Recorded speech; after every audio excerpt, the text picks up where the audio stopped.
રાધનપુરમાં માત્ર 1 ઇંચ વરસાદથી જ પાણી રસ્તાઓ તળાવમાં ફેરવાયા। રાધનપુર શહેરમાં પડેલા માત્ર 1 ઇંચ વરસાદે લોકોની દૈનિક જિંદગીમાં ભારે અફરાતફરી મચાવી છે। મસાલી જતો માર્ગ તો જાણે ઢીંચણ સમા તળાવ બની ગયો હોય તેમ લાગી રહ્યું છે। આ માર્ગ પર આવેલી 20થી વધુ સોસાયટીઓ અને આસપાસના 6થી વધુ ગામડાઓ માટે આ મુખ્ય રસ્તો જીવનદોર છે, પરંતુ રસ્તા પર પાણી ભરાતા વાહન ચાલકો અને રાહદારો માટે પસાર થવું જોખમી બની ગયું છે। છેલ્લા 15 વર્ષથી સતત આ જ સમસ્યા રહેતી હોવા છતાં પ્રશાસન દ્વારા કોઈ સ્થાયી ઉકેલ લાવવામાં આવ્યો નથી। સ્થાનિકોનો આક્ષેપ છે કે રસ્તાની ઊંચાઈ વધારવા, નાળાની વ્યવસ્થા કરવા અને વરસાદી પાણીની ઝડપથી નિકાસ થાય તે માટે વારંવાર રજૂઆત કરવામાં આવી છતાં યોગ્ય પગલાં લેવાતા નથી। હવે જોવું એ રહ્યું કે આ વખતે પણ માત્ર તંત્ર દ્વારા નિરીક્ષણ પૂરતું થશે કે અંતે પાણી બનેલી આ હાલતમાંથી રાહત મળશે। Bureau report AGP news. આ છેલ્લા 15-20 વર્ષથી આ સ્થિતિમાં આ મસાલી રોડ ચાલે છે અને આ રોડ ઉપર 40થી 45 સોસાયટી વસવાટ કરે છે, જે સારા પદાધિકારીઓ અધિકારીઓ ગણ પણ અહીંયા વસવાટ કરે છે।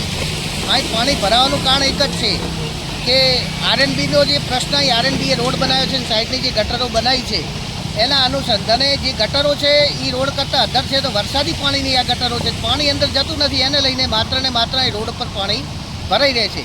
આની અંદર નગરપાલિકાનો કોઈ રોલ આવતો નથી, પણ તે છતાં નગરપાલિકાના પ્રમુખશ્રીએ અહીંયા હમણાં વચ્ચે ગારો કઢાઈ, એના અંદરથી જે પણ કચરો હતો કઢાઈ અને કામગીરી શ્રેષ્ઠ કરેલી છે। નગરપાલિકાની જેટલી પણ અગાઉની બોડીઓ હતી એને કોઈ આવી કામગીરી કરેલ નથી, માત્ર ને માત્ર ભાવનાબેન વિક્રમભાઈ જોશી આ કામગીરી શ્રેષ્ઠ કરેલી છે।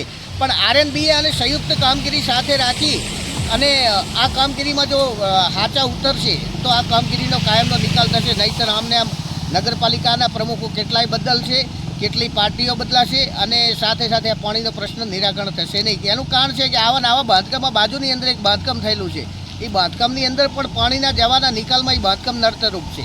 એટલે આવું પણ નગરપાલિકાએ થોડુંક ધ્યાન ઉપર લઈ આવું બાંધકામ જો બિન અધિકૃત થયું હોય તો એને તાત્કાલિક ધોરણે બંધ કરાવી અને સીલિંગ કરી એના સામે કાયદેસરની કાર્યવાહી કરવાની આ વિસ્તારના લોકોની માંગ છે।